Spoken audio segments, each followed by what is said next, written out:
अनिल उन्हाळे नाशिक, किशोर बर्वे नाशिक, राजाराम बर्वे नाशिक, भाऊसाहेब साळुंखे नाशिक, करीम हमीद शेख नाशिकच आता आहे ना. शशिकांत सत्यनारायण श्रीवास्तव नाशिक.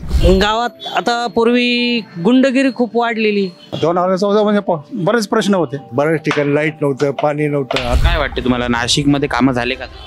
काँग्रेसला जे 70 वर्षात जमलं नाही यांना ते 10 वर्षात प्रयत्न तर केला यांनी. रस्ते व्यवस्थित आहे आता तरी व्यवस्थित आहे. स्मशानभूमीचे सभामंडप झाला, विठ्ठल मंदिराचा सभामंडप झाला, पुष्कळ कामं केले. याच गरिबाची व्यवस्था करते आहे, काय दुसरं.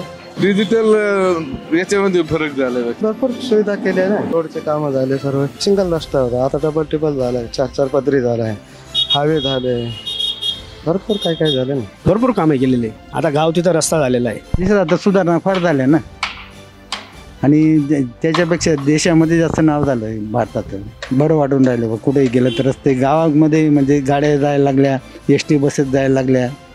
कुठेही गेलं तर रस्ते जरा व्यवस्थित वाटतात. की सामान्य माणूस कधी विचार करू शकत नव्हता की आपण विमानात बसू.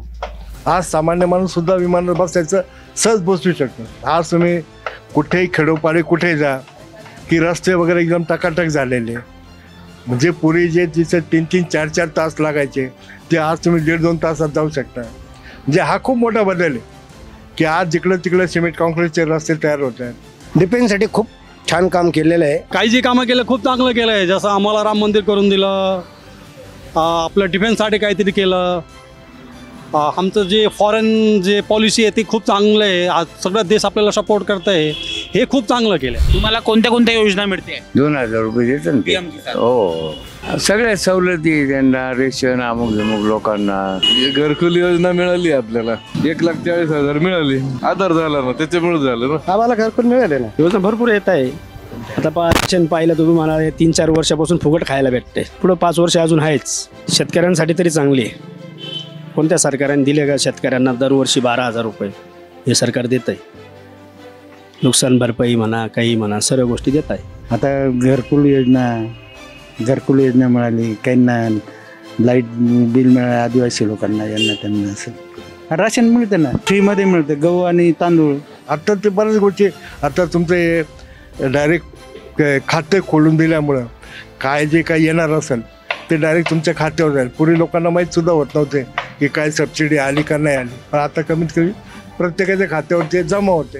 खेडेगावात गॅस सिलेंडर दिले, घरकुलं दिले, व्यवसायासाठी मदत झाली, प्रश्नच नाही. किसान योजनेचे पैसे याच्यामध्ये पडतात, 2-2 हजार मिळतात तिथं.